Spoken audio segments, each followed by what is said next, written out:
invocation. Like you find in Chaitanya Charitamrita, this invocation. This invocation is auspicious beginning invocation.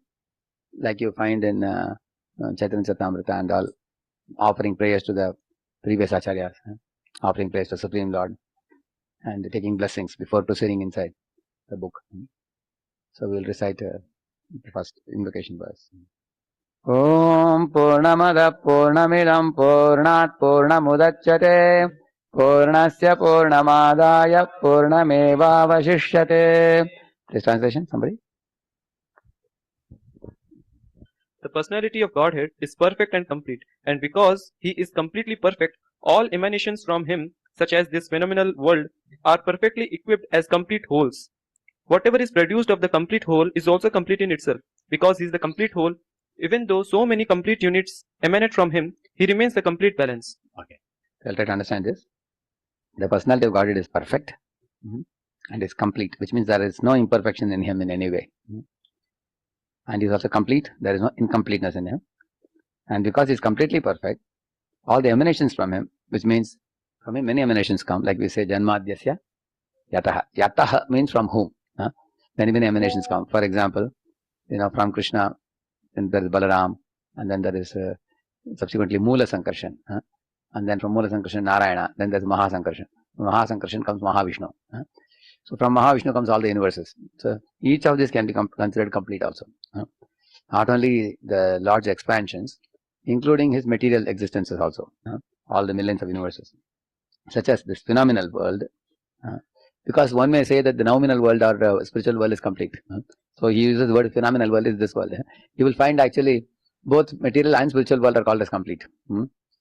Are perfectly equipped as complete wholes. Which means each of it is complete. Yeah. Whatever is produced of the complete whole is Krishna, is also complete in itself. So it is complete and self-sufficient. Because he is the complete whole, even though so many complete units emanate from him, he remains a complete balance. Not like the paper that you cut the paper into many pieces and throw it here and there, then the paper is finished. It's not like that. Therefore, Chaitanya Mahaprabhu gives in his arguments with Prakashan and Saraswati and Bhattacharya, he gives 3 examples. He gives one is like the sun. Sun emanates so much light, but it is called Ashesha Teja. Ashesha Teja means what is Ashesha?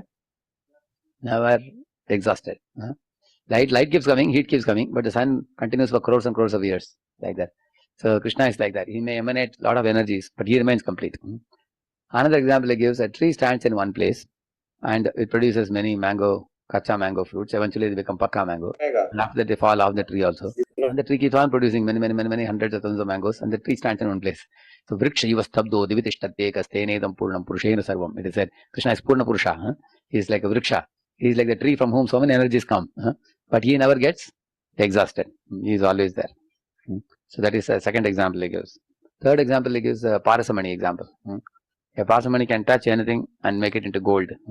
So any object, big, small, all objects can be made into gold. And the Parasamani remains. Although it's emanating so many gold objects, simply by its touch, it remains itself. It is never lost, or it is never exhausted of its ability to do that. So Mahaprabhu gave these examples to these people to explain how the very nature of the absolute truth. Yeah. So therefore he is saying that even though so many complete units emanate from him, he remains a complete balance always. He is not exhausted. He remains always. Yeah. So now before we proceed into the purport of Prabhupada, I want to show you something. कैसे मैं stock को select करता हूँ, कहाँ पे entry करना है, कहाँ पे एग्जिट करना है. There is a pattern here also. What is the pattern?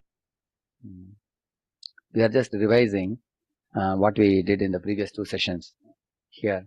Just overall summary, so that we don't forget as we proceed further, isn't it? So you remember we discussed about the 4 defects with the examples and everything. And who are the Vedic followers? Who are the Vedic followers? Prabhupada says you can see it. You can see in the introduction. After the 4 defects, Prabhupada says who are the Vedic followers? Find out from the introduction. Yeah, Aryans. Prabhupada talks about Aryans. Actually, Vedic followers are the one who accept the Veda Vak, correct, no? As the ultimate truth. They accept Vedas as word of God. They accept it as Veda Vak. They are called Aryans, and they are not only accept, they live by it. They live their entire life like that. We'll find out in the introduction. You'll find. So first thing you have to do is you should accept the Vedas as word of God. And after accepting the word of God, you should be willing to follow it in your everyday life. Vedas say this, so I will follow. Anybody says, what is the need of doing it? No, Vedas are saying, we'll do it. So you consider it your duty to live by the Vedas. And also, you accept the acharyas coming in the line who are teaching the Vedas, and you take their word seriously. And ultimately, anytime you argue with others, you will always say that, why should I follow you? Is there a Veda Vak that I have to follow you? People ask, no? So therefore, Vedic followers are actually those who accept the Vedas and align with the Vedas, and they live by the Vedas, and they're called Aryans. And Prabhupada also talks about non-Aryans also, he talks there. And then the Vedas are axioms. You remember this? We discuss about it. And the Vedas are like a mother. Now you remember this inductive and deductive? Arohan Pad, Avarohan Pad. So we should follow which one? Avarohan Pad, descending knowledge. In Evam Parampara Praptam. And for understanding the Vedas, Krishna is the authority. Yeah. And two systems of knowledge we told us now. And who is the Guru? Tasmad Gurum Prapadyeta, Jignasa Shreyotamam, Shabde Parichanishnatam, Brahmani Upasamatra. That means he is fully sheltered in Krishna, and he is the subject matter of Shastra and Krishna. And then, what did we discuss about the Krishna's intensive form? Did we do that in the introduction?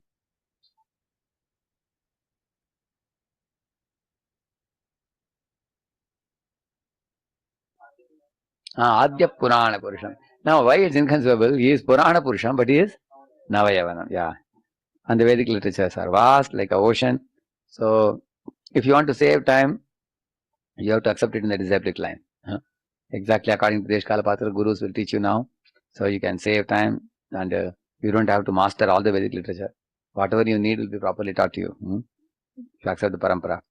And then Bhagavatam is a Sammam Bonama Vedic literature. If somebody feels that I can't study all the 4 Vedas, 108 Upanishads, Puranas, everything, it's too exhaustive, then you can tell him that you just study Bhagavatam. That's all. Bhagavatam is the essence of all the Vedic literature, because Bhagavatam is not only Vedanta Sutra, it is Bhashyam Brahma Sutranam. It is actually a commentary to the Vedanta Sutra. Actually, commentary is more easy than the Vedanta Sutra book. An example is given, like in mathematics, you like the derivations you like, or you like the theorems you like. You have seen which is more tough to memorize? Theorems. And they're boring also, correct? No? I used to memorize the theorems in the early morning hours. Otherwise, very difficult to memorize. For example, the Indian Penal Code, it's very difficult to memorize it because it's very complicated. But then you see the case study below. You will hear a case study. There were 2 builders, builder, some name, Ramshyam or Ramusumu, like that, some name. They are builders. So this fellow had this much land, that fellow had that much land. This fellow encroached his land, and 2 feet, and he built his building. So what should the other fellow do with the wall? Should he demolish the wall and claim his land back? What is the method? So then there is a case study, correct? No? So then it goes to the court.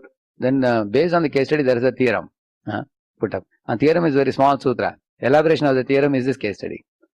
For example, say the holy name is liberating. That is the sutra.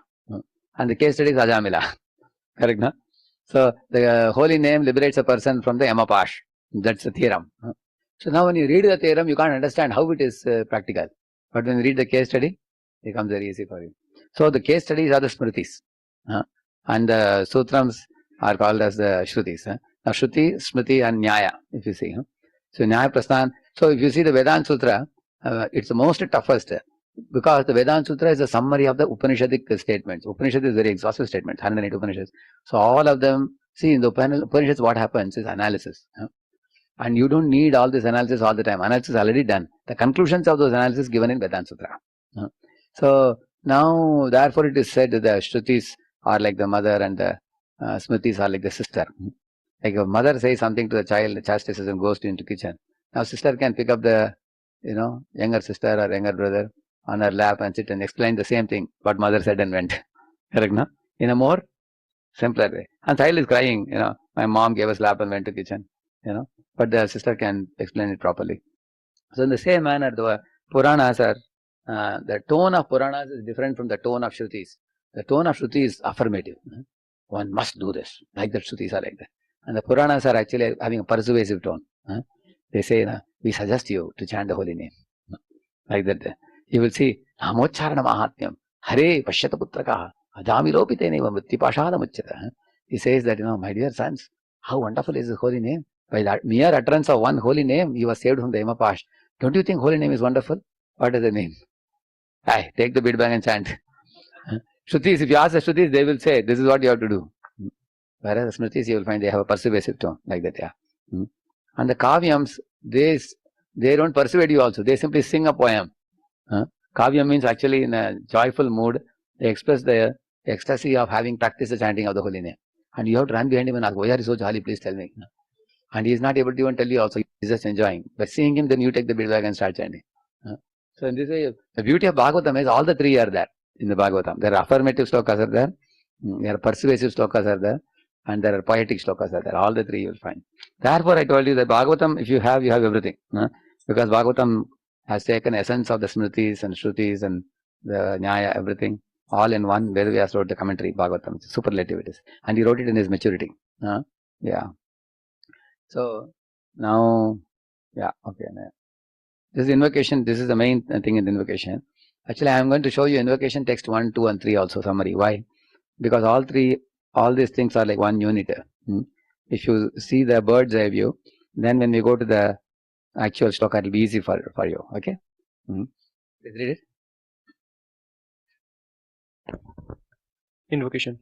The Supreme Personality of Godhead is the complete absolute truth. Material world is complete. Human life is a complete opportunity for self-realization. Illusory and real completeness in human life. So we will see what it is actually now today. This is mantra 1. Yeah. Shabda Praman authenticity. Quotes from Shabda Pramana to corroborate this verse from Bhagavad Gita. Gives examples of... This verse means this is Ishavasyamidam Sarvam verse. Yeah, okay. Gives examples of Ishavasyamidam Sarvam Yat Kincha Jagatyam Jagat. Gives examples of Tena Tyaktena Bhunjitha Ma Gridha Kasya Swit Dhanam. Human society meant to live according to this principle. Yeah. So this mantra 1 has... Were you born between 1980 to 2000? Axis Max Life is offering customized term plans for you with 1 crore life. 2 important things here. If you see mantra 1, Ishavasyamidam Sarvam. Everything in this world belongs to Krishna. The proprietorship. That is one main discussion in the verse 1.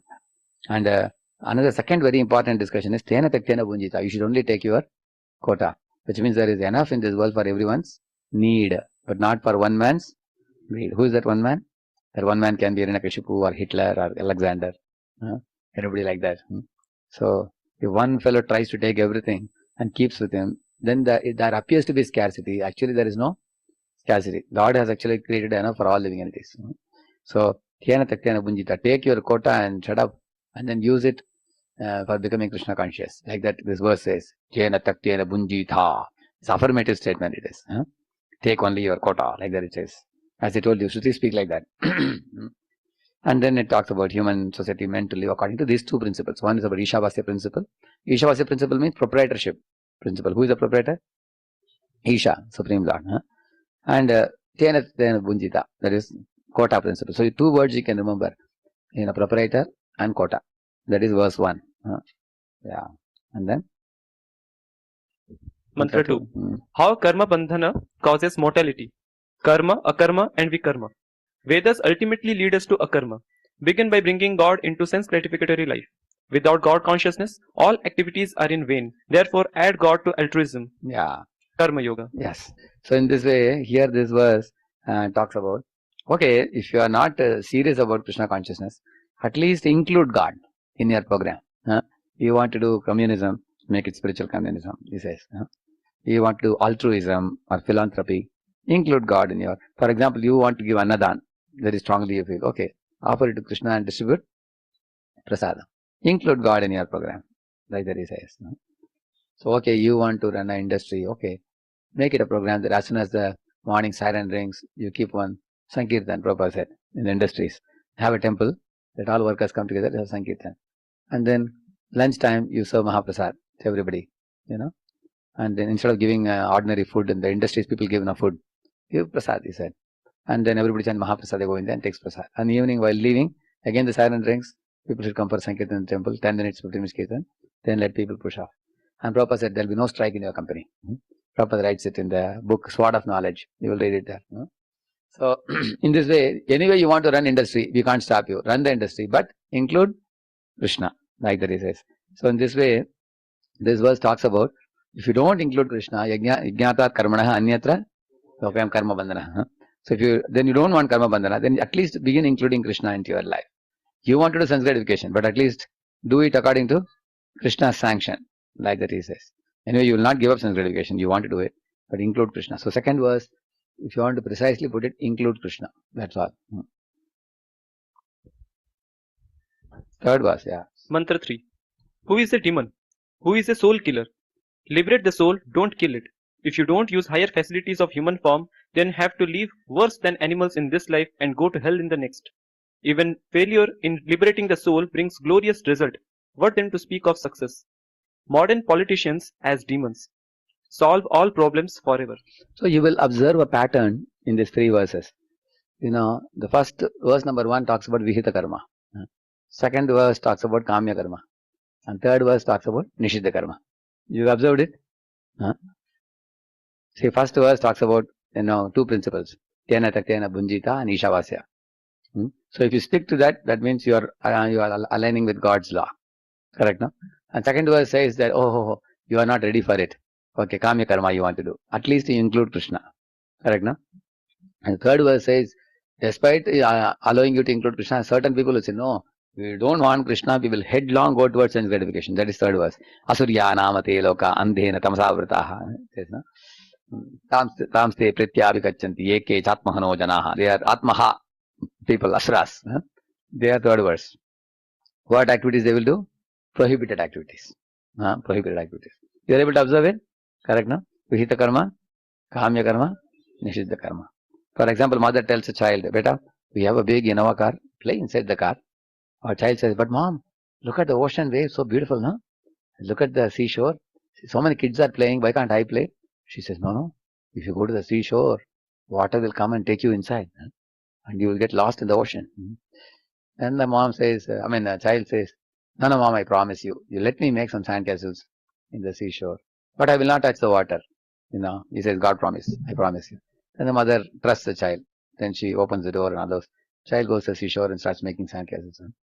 And then when it gets darker, mother says, Chalo beta, now it's time now to return home, come. So inside the car is Vihita Karma. And seashore is, and getting into the water. Understand? So text 1 is inside the car. Text 2, seashore. And text 3, gone. Isn't it? Shall get lost like that. So now we can go into invocation now.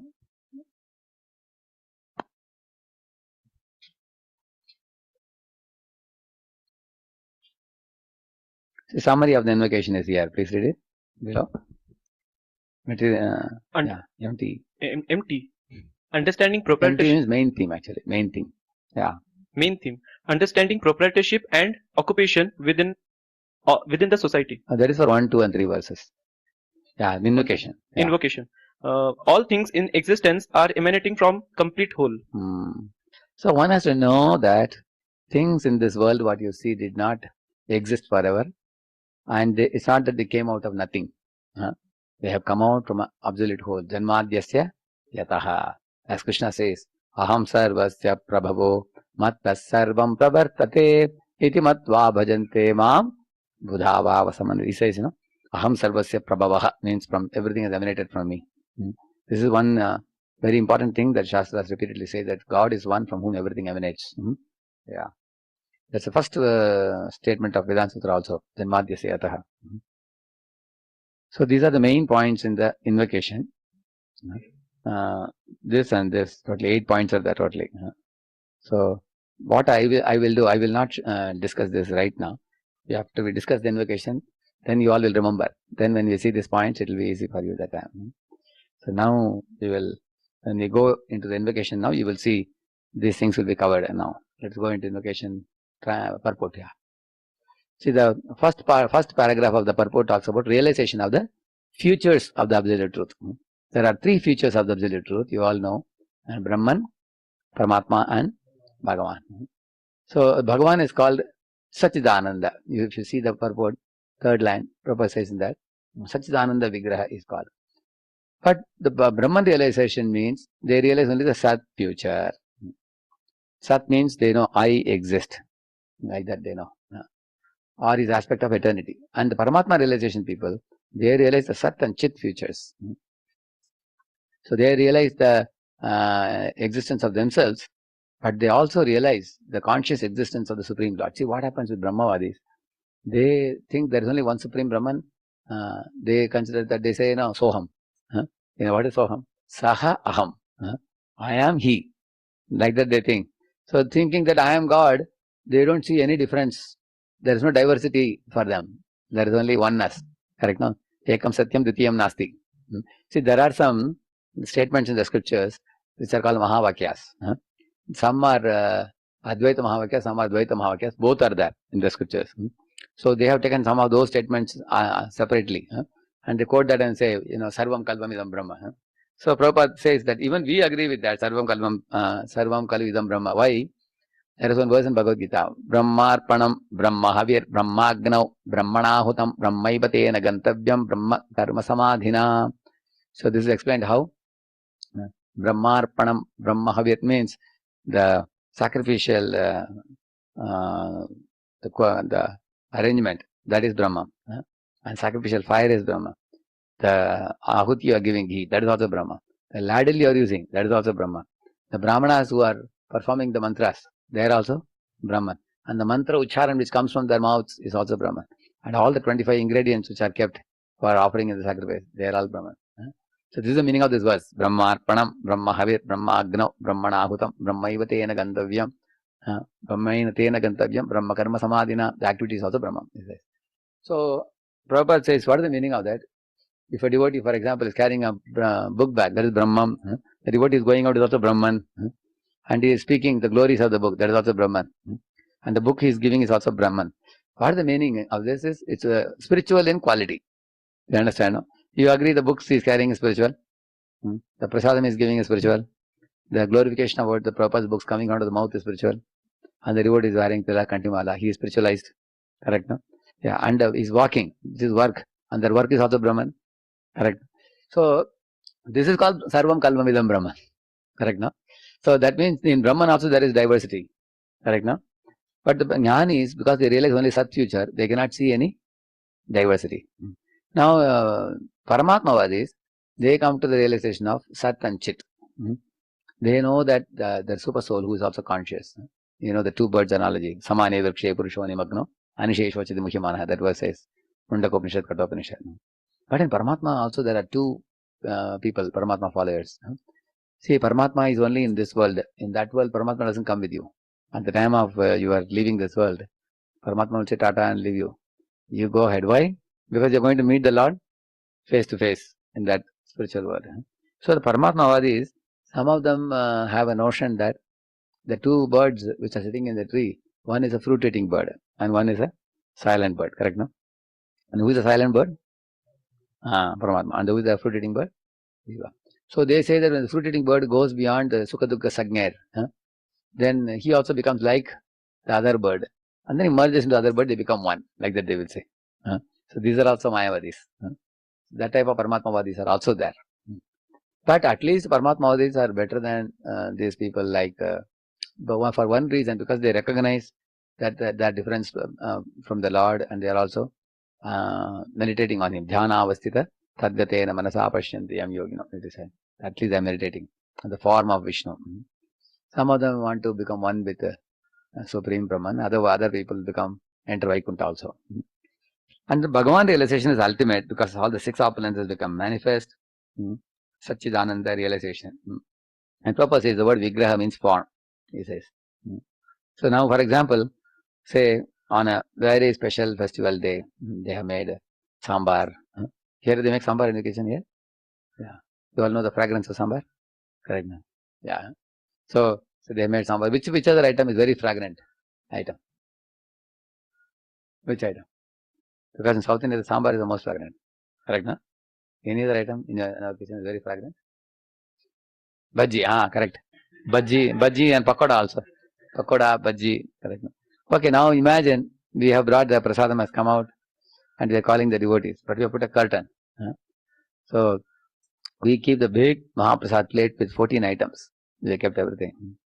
So we say that, for those devotees who are in Brahman realization, they will only be allowed to smell and go.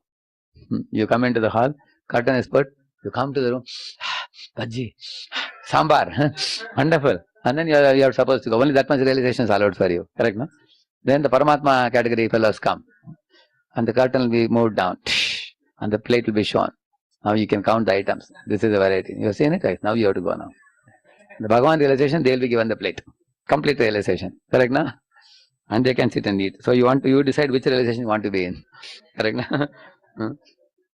So therefore we have Sat realization, Sat and Chit realization. So for example, Brahman realization is like 60 rupees you have.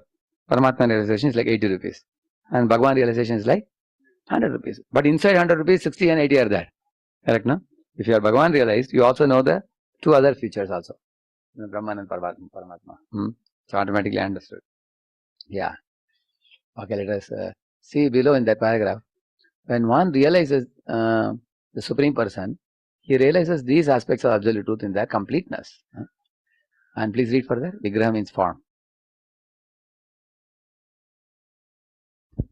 Vigraha means form.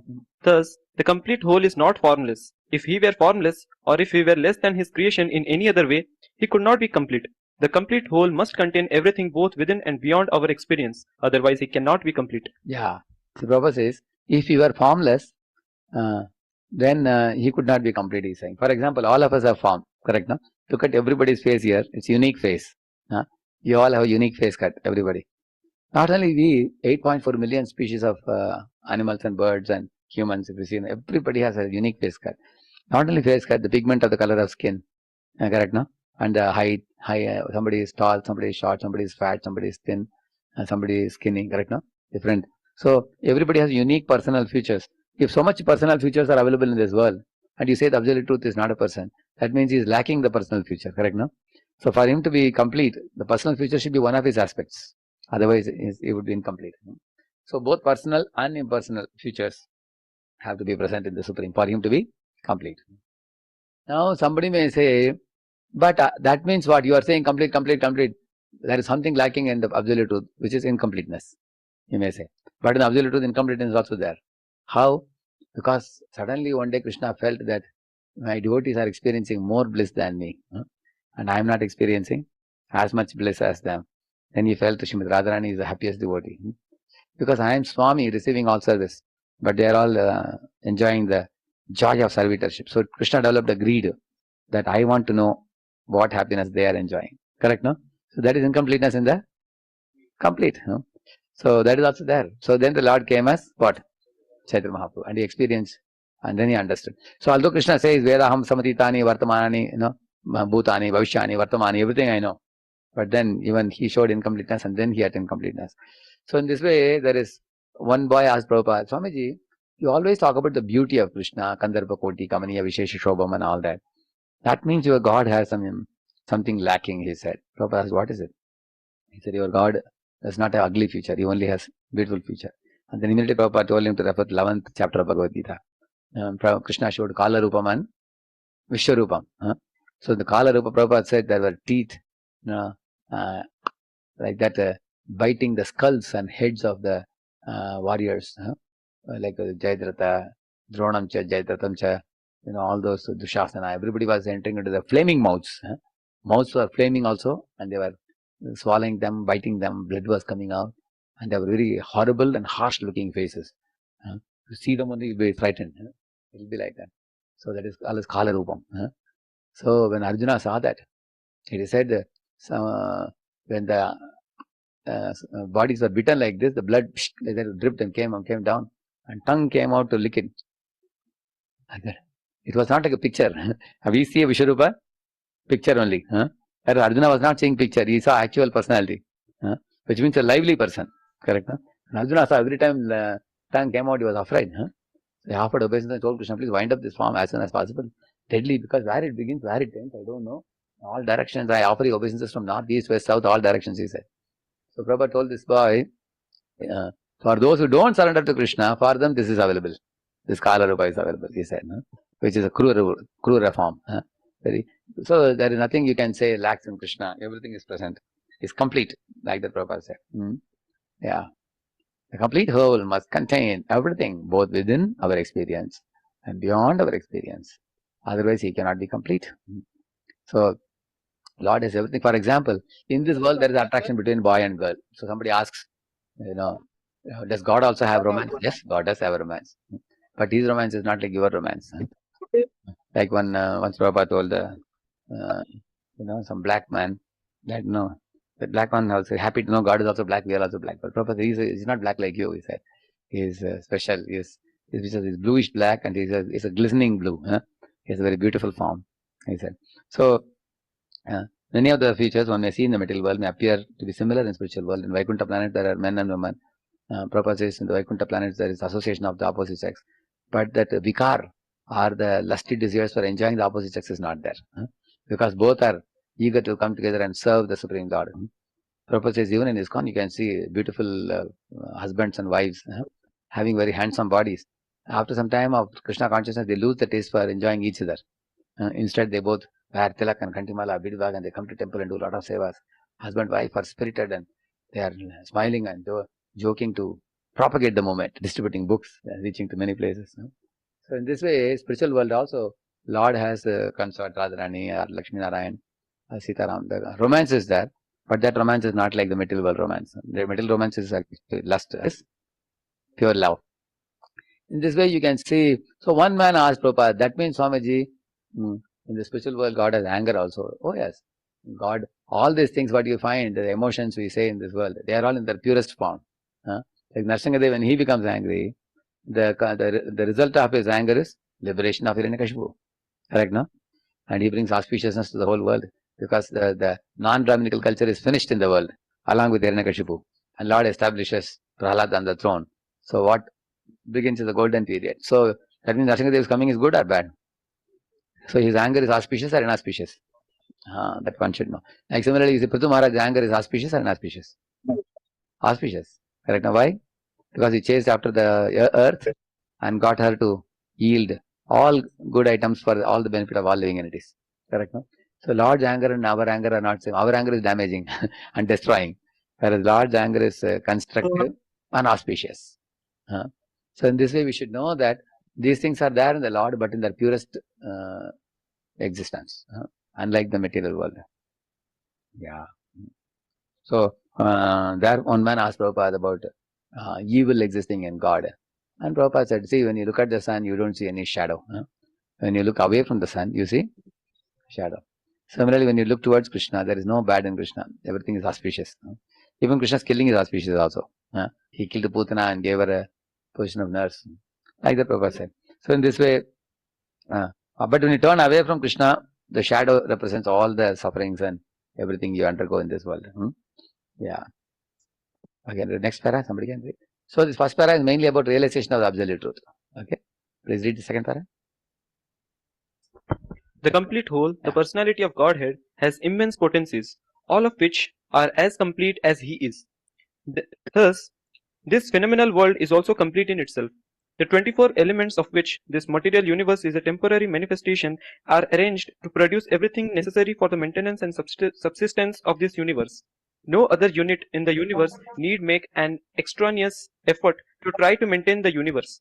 The universe functions on its own time scale, which is fixed by the energy of the complete whole, and when that schedule is completed, this temporary manifestation will be annihilated by the all facilities are given to the small complete units, namely the living beings, to enable them to realize the complete whole. And one more para we will read and then we will talk. Yeah. All forms? Yeah. All facilities. Next para. One more para we will read and then we will talk. Yeah. So till now this paragraph is complete material world. Next para. Read next para. We don't have one more para. Next para. All facilities. Okay. Go ahead. Okay. Because we do not know that there is a complete arrangement in nature for our maintenance, we make efforts to utilize the resources of nature to create a so-called complete life of sense enjoyment. Because the living entity cannot enjoy the life of the senses without being dovetailed with Where are the you going? Huh?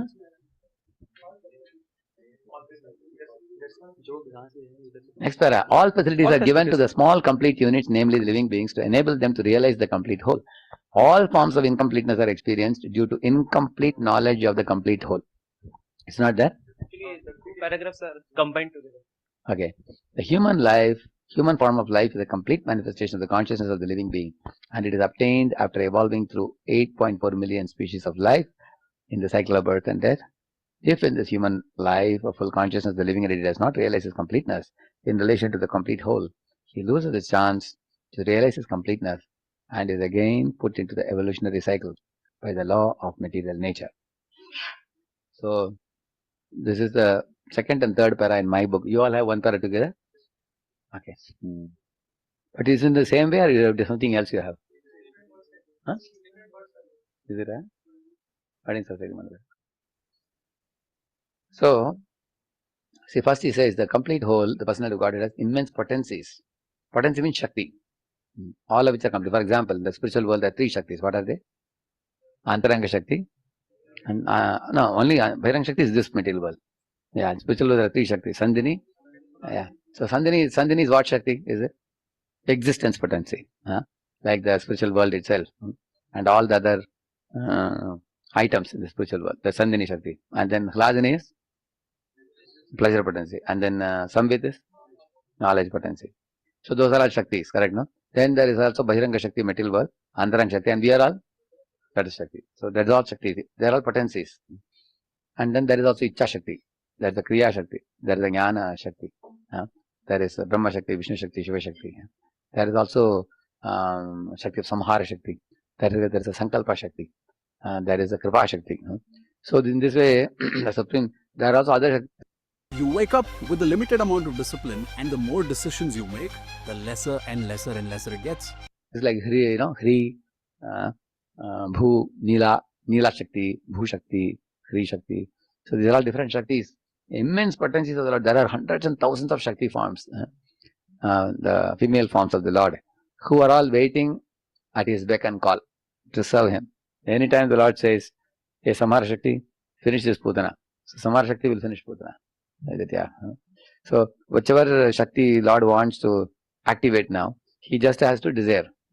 Immediately it will be activated. That's why he's saying the complete whole. Read that again, first line. No, the complete whole.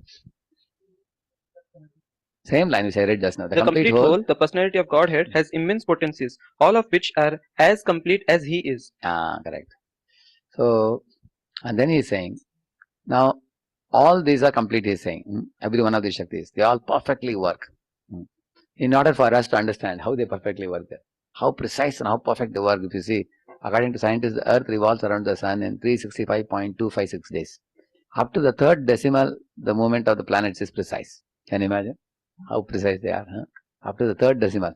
Scientists say that you can adjust your clock by seeing the planetary motions.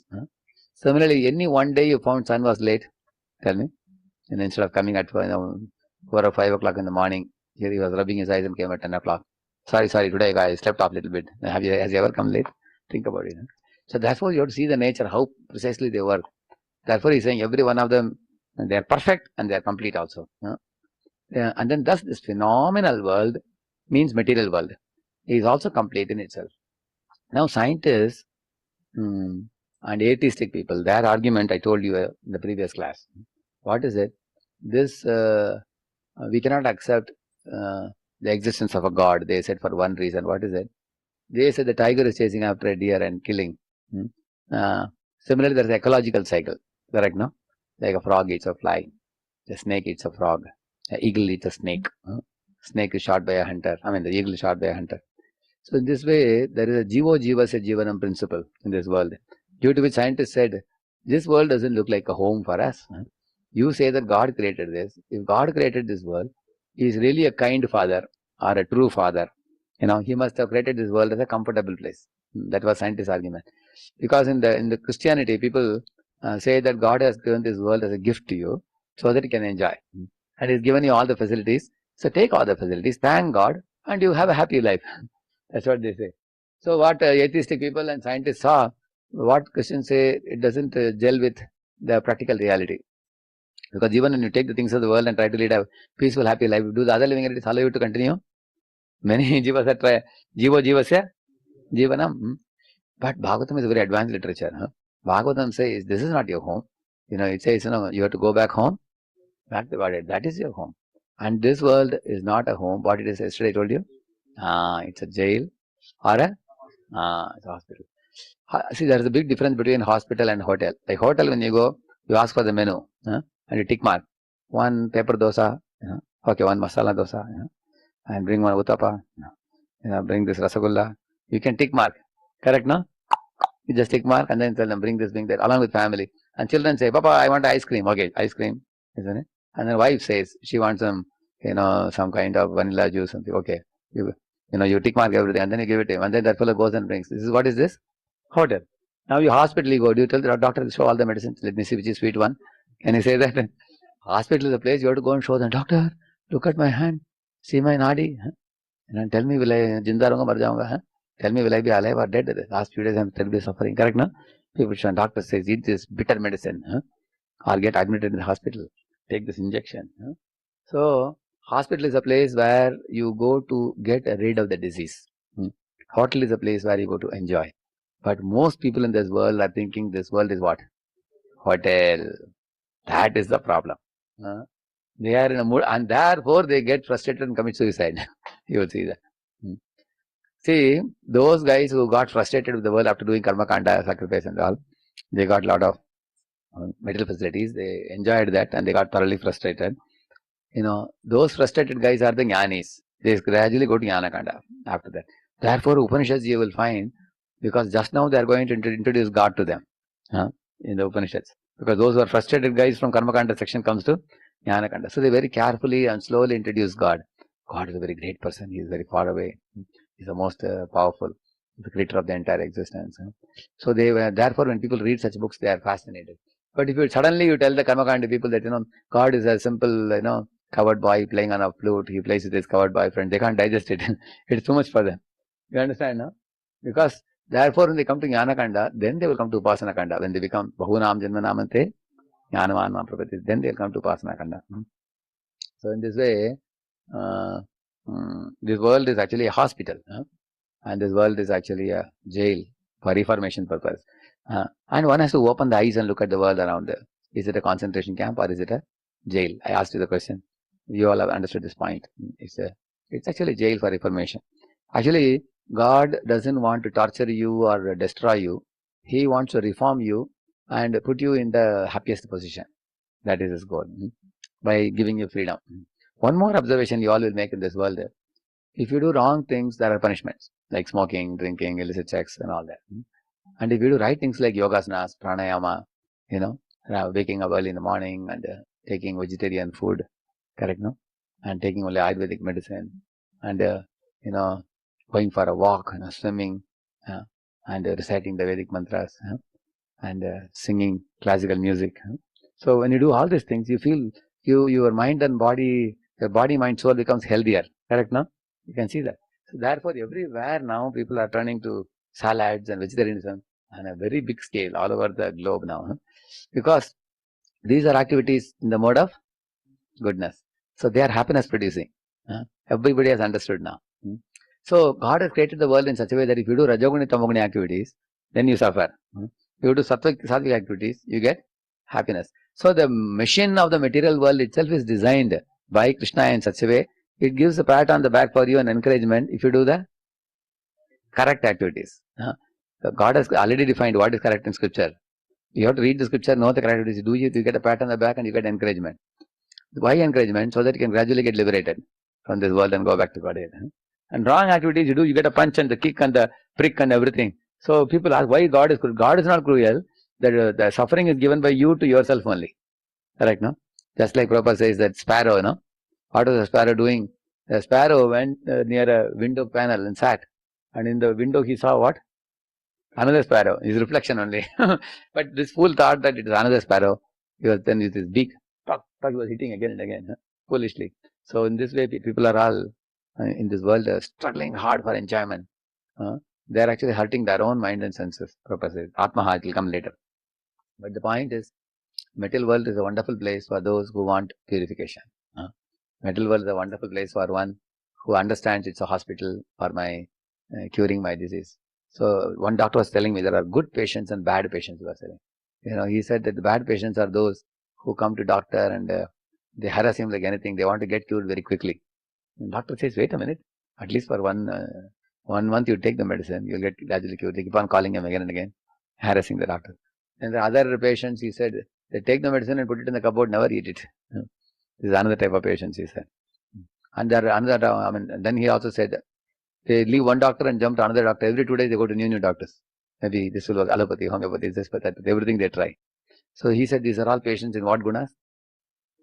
Tamagun, Rajagun, yeah. Rajagun patients will be hopping, jumping. And they will urge the doctor to cure it fast. Doctor, can you give me a quick weight loss program? Now obesity is increasing, my body, They want a what program? Quick weight loss program. Like that. So, and then Sataguna patients are those, when they take the medicine, promptly they will take 3 times a day, 4 times a day. Therefore, if you want to take Ayurveda, you have to be which guna? Yeah, then only you will fit. And it is a very slow treatment. Gradually it will cure in the long run. If you are Rajoguni Tamoguni patient, you are unfit for Ayurvedic. You need to be very patient. And same doctor, you go to him and be very patient. Little by little cure. But then once the cure is done, it will be very healthy after that. And material world is also such a place actually. You be in Sattva accept all the commodities you need for your, livelihood. You will see all creatures do that. Prabhupada says, if you put a sack of rice, bird will come, take little for that day. She will go off. Dog will come, eat and go. But a man always wants to stock. That is the man's tendency, is always stock. So because man is looting the public property, I heard that out of 10 richest men in the world, 4 are in India, I heard. Out of 4 top 10 rich men in India. So if these 4 fellows open their pockets for the whole of India, will there be poverty? Tell me anywhere, yeah. That means, it's like children grabbing the toys of every other child. So otherwise in this world there is no scarcity. This world is complete. In terms of resources, this world is complete. But if somebody stocks all the resources, and can we blame God? There are no resources. No, the resources are always there. Somebody is stocking and not giving it for the use of all the children of God. He's depriving the other children by becoming a aggressive, like a Rakshasa type of, people who stock everything, like taking all the money and enjoying themselves. So, then resources are complete. Then with respect to the ecological cycle, I told you, this world is supposed to have ecological cycle. Why? Anybody can say why? Why the principle of Jiva Jivasya Jivanam is there? Actually, the reason why it is there, only the Jivas with impure script of Kama, Krodha, Lobha have come here. Correct? No? Otherwise, why are we here? So, if they have lust, anger and greed, just like in a jail, you think good people go to jail? Yeah, somebody has done something, so they go to the jail. But after they go to the jail, will they be gentlemanly with other jail keepers, or how will they be? What do you expect? Yeah. See, Prabhupada says even in ISKCON temples, when people would join, there would be problems in the ashram. So the ashram leaders would be fed up. So they went to Prabhupada, said, please be patient, because we are recruiting people from the general mass of crowd of people only. Not that these fellows are descending from Vaikuntha. Correct, no? We are taking from the general lot of people. And right now they come into ashram. You have to polish them now. Once they get polished, they will become nice, very refined Vaishnavas. But that may take 10 years. So Prabhupada said, you have to be very patient. Don't remove them, reform them, he said. Don't, drive them away, mend them. Like he said, don't try to bend them, mend them. So, in this way, Prabhupada actually said that we have to be patient with why I am telling you this, even in an ashram, we find that devotees need to be purified and all extra, etc. But what to speak of a jail? Correct, no? And you can imagine how much trouble the police fellows may be facing. Jail keepers, correct, no? So, why I am telling you this, we can't blame God for the troubles we face in the material world. The troubles we are facing in the material world are due to each living entity's impure script in their minds. That's one reason. Due to which there is Jiva Jivasya Jivanam, that kind of principle. And another reason God has made this world with ecological cycle purposefully, because actually a tiger is not chasing after a deer out of greed. That is not greed. That is justified food. That is food which is righteous food. Correct? No? Similarly, for a frog to eat a fly, it is not a sinful activity, because it is righteous food for them. Then you may say, then God has only kept righteous food. Has He not created this world a very bad world? You may say, yes, He has created this world like that so that you will want to go back to God. Because if He makes the world, the world, then will anybody want to go back there? And people may say, oh, then I can be free from God also. At the same time, I can be geogenedo, live and let live, everybody be happy. Many people are trying to make this world a happy place. Do you agree? Yeah. But such foolish people don't know the real happiness is not in being independent of God. The real happiness is in being dependent on Him and exchanging love with Him in such a way that you depend on Him, He depends on you, and both engage in pastimes and activities. And that is actually ocean of bliss. So should God bestow you the ocean of bliss, or let you be independent and make this world a beautiful place with no ecological cycle, and all living entities can independently live for all time to come? Which is better? How many of you understood this point? You are confident? Yeah. So therefore He has kept the ecological cycle. Therefore He has kept. If ecological cycle were not there in this world, one living entity doesn't compete to that. If all living entities are equal, they say everybody is Korpati, everybody is Arapati, and everybody is handsome. Everybody is equally talented, like that. And then you just live a life in the world without God. You can imagine how this life would be. There is no competition, but there is no happiness either. Happiness comes from reciprocation of love. So Prabhupada says God is personal, reciprocal. One more thing he says, and loving. He is loving, personal, and reciprocal. Without these three things, your life cannot be meaningful. So God doesn't want you to stay far away from Him in wilderness, in forgetfulness, thinking you are happy yourself. He wants to get you back to Godhead. So He has made this world Jivo Jivasya Jivanam principle. He has kept law. Mightiest, the mightier ones capture the weaklings. And that is another interesting thing, because the mightier ones are stronger than the weaker ones. The weaker ones also take shelter of the stronger ones. There lies the loving bond. For example, when you are a newborn tender baby, you are dependent on the parents. Now when you become 30, 40, you are strong now. Then when parents are 70, 80, they become weaklings and they depend on children. Correct, no? So the weaker ones depend on stronger ones. And that also gives love. Parents are able to love their child because the child is dependent on them. So that love gives material security. So Krishna has simultaneously kept material security plus Jiva Jivasya Jivana. Why He has done that? Because we need some moment of stability to focus on spiritual life. So the material security is given to you to focus on spiritual life. At the same time, Jiva Jivasya Jivana principle is kept to give you a pinch to go back home, back to Godhead. See what amazing creation it is. Like a deer is also given high speed to run. And a tiger is told that deer is your food. So who is struggling out of the two? Both are struggling. Yeah. Both have to struggle. The deer has to struggle to live and tiger has to struggle to eat. That type of struggle is kept. So after struggling in this world, we all will come to realization that enough of this life. I want to go back to Godhead. Where padam padam yatti padam na tesham. Samashita ye padapallava plavam mahatpadam punyesho murare bhavambudir vatsa padam param padam padam padam yatti padam na tesham. Says, Lord, don't stay in the material world, which is creating this material struggle. Go back home, back to Godhead. At the same time, you cannot say that there is only material struggle in this life. To the degree you align with God's teachings, your life will not have so much struggle, even in this world.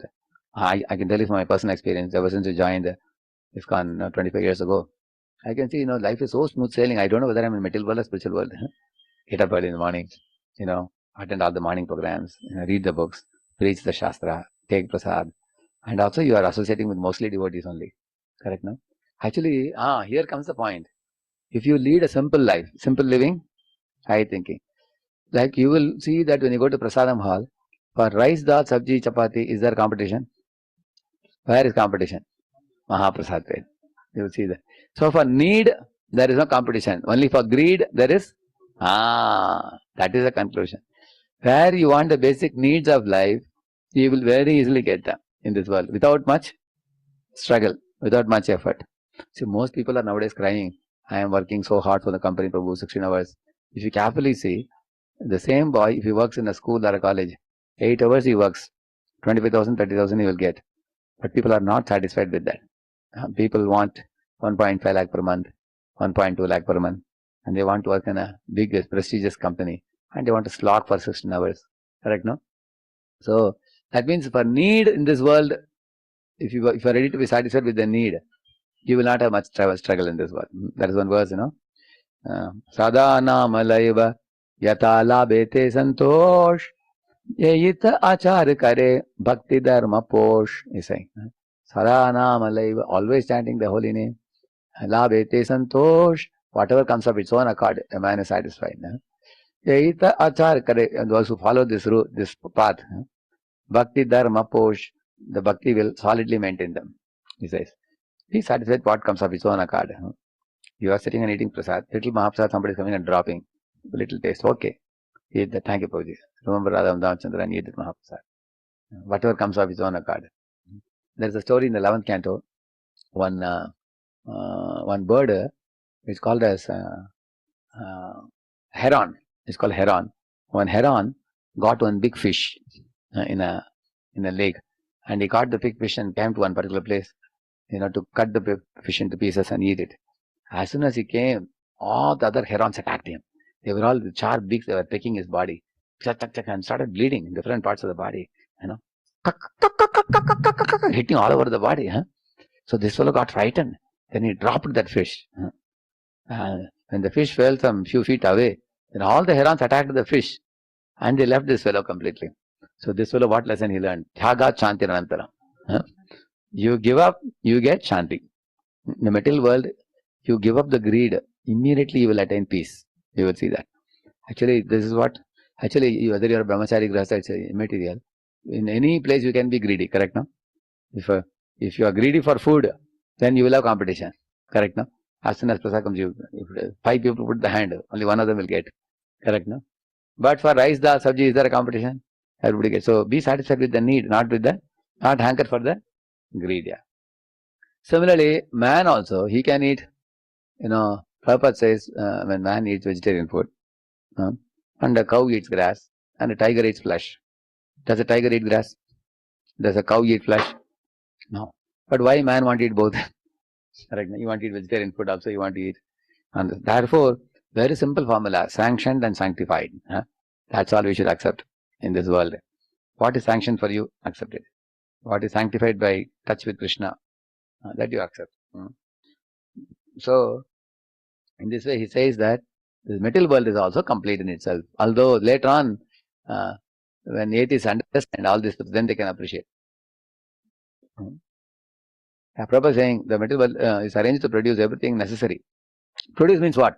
Rains are produced, sunlight is giving us heat for the body, moon is producing juices in the fruits and vegetables, ground is producing grains, and also the mountains are producing minerals like iron, manganese, sulfur, and also diamond, gold, and everything. Ocean is producing avaratnas for the civilization to advance. And so everything is there. There is sand available, stone available for building houses. Everything necessary is all produced here for the maintenance and subsistence of the universe. Yeah. So subsistence means living. For example, for living, what do you need? Roti, kapada, makan, food, clothing, shelter. And then for your maintenance of your life continuously, for a prolonged period, you need a house, your own house, and safety and protection and security, correct, no? So one can build a house with the materials which God has given you. You can produce a house. He's saying everything is possible. No other unit in the universe need to make an extraneous effort to try to maintain the universe. Everything is given for you. Either he says. Yeah. And then the pralaya comes, again Srishti comes. And then all the facilities are given to the small complete units to enable them to realize the complete whole. The purpose of this universe is to realize the complete whole. So it's not to live here forever. Like Jesus says that do not build a house in a bridge. The bridge is meant to cross, he says. So in material world is compared to a bridge. Bridge is not meant to stay. Like you're going in a train. Say from here to Lonavala you have to go. Train is meant to transport you, that's all. You can't build a house in a train. It's useless. Although you have reserved a ticket You may say, hey, this S2 bogie 48 number is my ticket. Okay, that is only valid for that particular journey. After that, you have to get out. Similarly, you are reserved some place to live. You are given some things to use. So, Prabhupada says in one place, in what consciousness we should live in this world. Like say, for example, from here, say, you go to Chennai on a company's work. The company books a hotel for you. Some nice star hotel and accommodation. And then you go for a conference or something. 3-day conference. You do that and come back to your room, night you rest. And after 3 days, what do? You lock the room and then you check in the room. Correct, no? You give back the key, everything. And you come back to Pune. And Prabhupada says, this is the way we have to live in material world. Prabhupada says, we have come from spiritual world here and we have checked in to one of the homes where we are living as a son or a daughter or whatever. You're living like that. And that Chennai stay was 3 days. Here the stay maybe 50, 60, 70 years. After that, you have to check out. Correct, no? You have to quit. So we should be seen as an alien place. Material world should be seen as it is not our natural place. A natural place special. Therefore, he is saying here, all facilities are given to complete units, living beings, to enable them to realize the complete whole Supreme Lord. And then we realize incompleteness due to incomplete knowledge of Krishna. Like that he is saying. Why people say now, why God has made suffering in the world? Because they have incomplete knowledge. They don't know. We are only creating suffering. Yeah. That I explained to you. This is the next para. Because we do not know. Because we do not know that there is a complete arrangement in nature for our maintenance, we make efforts to utilize the resources of nature to create a so-called complete life of sense enjoyment. Because the living entity cannot enjoy the life of the senses without being dovetailed with the complete whole, the misleading life of sense enjoyment is illusion. The hand of a body is a complete unit only as long as it is attached to the complete body. When the hand is severed from the body, it may appear like a hand, but it actually has none of the potencies of a hand. Similarly, living entities are part and parcel of the complete whole, and if they are severed from the complete whole, the illusory representation of completeness cannot fully satisfy them. That's a very important point. Like Prabhupada says, if a coal from a hot fire falls off, it becomes black. It loses the potency. Jiva also, if he is cutting off from the Supreme Lord, you will see in a lorry, a bolt in a lorry, if it is connected, it can do a very good work for the big machine, larger machine. But if the bolt falls off, actually if you buy a standard bolt for a wheel, that bolt is 200 rupees. But if it falls off in a road, you pick up that bolt and sell it in shop. Bangar ka is 2 rupees. So where is 2 rupees, where is 200 rupees? Just think about it. So when Jiva is aligned with Krishna, he is more valuable. When he is cut off from Krishna, he is useless. Prabhupada was in London. He was walking with some disciples. So he showed, why is this grass yellow, this grass green? Nobody could say. And Prabhupada said, this yellow grass is disconnected from the root. And this green grass is connected to the root, Prabhupada said. So because it is connected to the root, it is green. Disconnected from the root, it is pale yellow. Either he said. And then he said, and then Prabhupada gave a conclusion. He said, if you remain connected to Krishna, you will flourish. If you are disconnected from Krishna, you will perish. Like that he gave the conclusion. So the Jiva in this world, when he comes here, when he is disconnected from Krishna, he suffers. When he is connected to Krishna, then you flourish, you are happy. So that is the point he is saying here. When the Jiva becomes severed means when he is cut off from the Lord's auspicious blessing and guidance, when Jiva turns away, then he is like a hand cut off. See, potencies of the hand Prabhupada is talking. For example, this hand has so many potencies. I can count numbers, any number of numbers I can count with that. I can do Gayatri. So there's so many nice things we can do with the hand. Or we can eat prasadam. We can put tilak. Is it not true? We can apply soap in the body. Hand can do so many things. Similarly, the hand can also lift objects, lift weights and all. And the hand also can stop a falling object on me. It is protecting. Or if somebody comes to beat me, I can punch them. So many things hand can do. Correct, no? But imagine if somebody thinks, hey, this hand appears to be very valuable. So many things it is doing. So imagine I am sitting near a window and putting my hand outside the window and waving the hand. Somebody saying hand is very valuable. They cut off the hand and take it. Can they do anything with the hand? They will have the hand, but hand cannot count, hand cannot do any activity. So the hand's ability to do all these activities comes from connection to the body. Therefore Krishna says, Balam balavatam chaham. He says, Buddhir buddhimatam asmi. He says, I am the intelligence of the intelligent. I am the strength of the strong. So when the Jiva is connected to Krishna, then all the potencies are there. He's saying, and then when the living beings are severed from the complete whole, then they cannot see completeness in this world. So devotee can see Vishwam Purna Sukhayate. But living entity see is Dukhalayam Ashashata. So there's difference. General people who are not aligned with God, they will see it as Dukkalaya. But devotees will see Vishwam Purna Sukhayate. Because in this world, everything can be used in Krishna's service. And when you use it, then you see this world as a very joyful place. Otherwise, you see this world as pain producing, like what Jnani see. Correct, no? Like that he is saying. One para is that we'll finish it. Last para. Please read it. Yeah. The completeness of human life can be realized only when one engages in the service of the complete whole. Otherwise, see, I couldn't talk on one theme today, which is about the sense purification, not sense gratification. Animal's body is meant for sense gratification. Human body is meant for sense purification or sense control. And so there are two words used: kadindriya, sadindriya. Sadindriya means purified senses.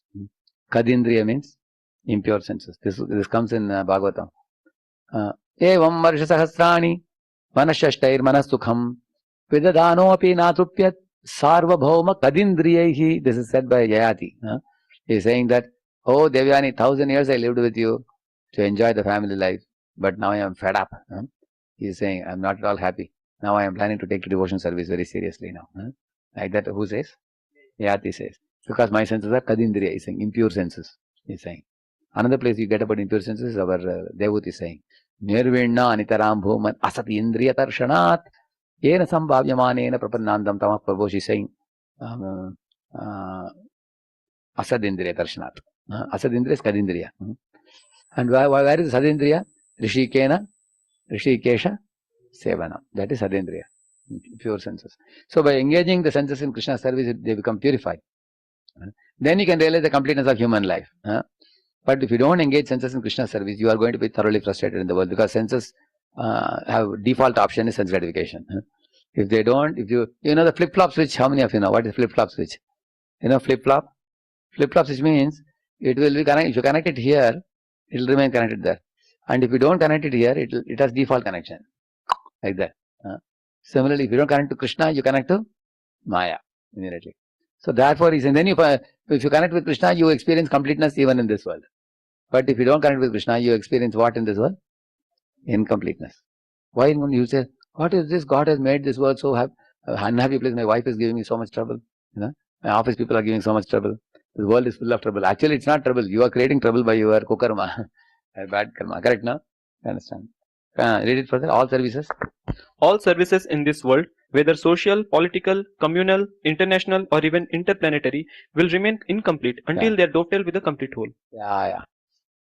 Tapasvino danapara manasvino mantra vido sumangala kshemam na vildanti vinaya darpanam tasmai subhadras shravase namo namah. This is a very beautiful prayer Shukadeva Goswami is offering in the Srimad Bhagavatam before beginning speaking. I think three verses he says one after another. One of them is this. So he says here, tapasvino, those who are tapasvis should do tapasya for whom? Not like Hiranyakashipu, tapasya for self-aggrandizement.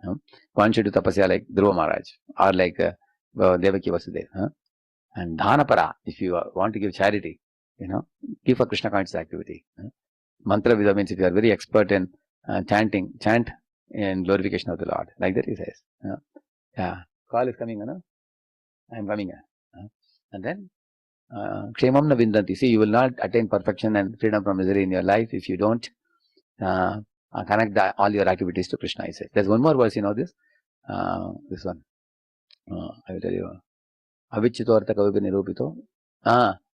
Who knows the verse? Idam gepumsas tapasas shrutasya va swishtasya suktasya cha buddhi dattayoho avichito artha kavibir nirupito yaduttama shloka gunanuvarnanam. Like that. It says that. How it begins? Idam kipumsas tapasas shrutasya va. Yeah.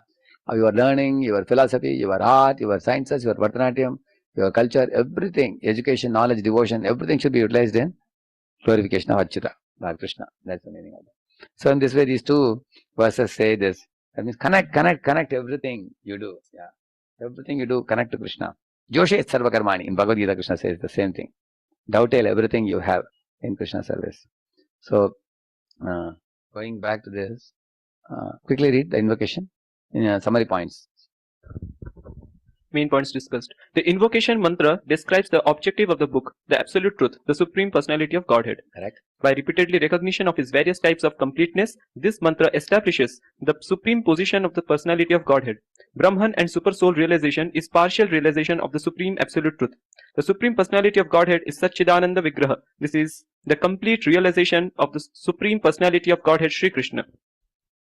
All emanation from the complete whole is also perfect and complete in their purpose. Purpose of human form of So life. you all understood why people consider it incomplete? And due to greed, they consider it incomplete. Due to Jiva Jiva Jivanam, they consider it incomplete. Actually, animals have to do Jiva Jiva Jivanam, they can't live without it. But human being don't have to do.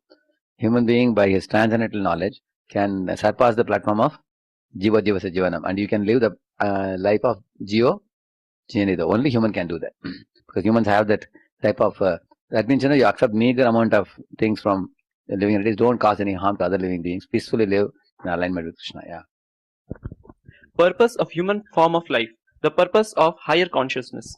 The completeness of the human life can be realized when one engages in the service of the complete whole, the supreme absolute truth, Sri Krishna. All other services will remain incomplete until they are dovetailed with the complete whole. So these are summary points. If you see this, you will remember the whole invocation. Shri Prabhupada ki, Gaur Bhakta Vrinda ki. Thank you very much. We went overboard today.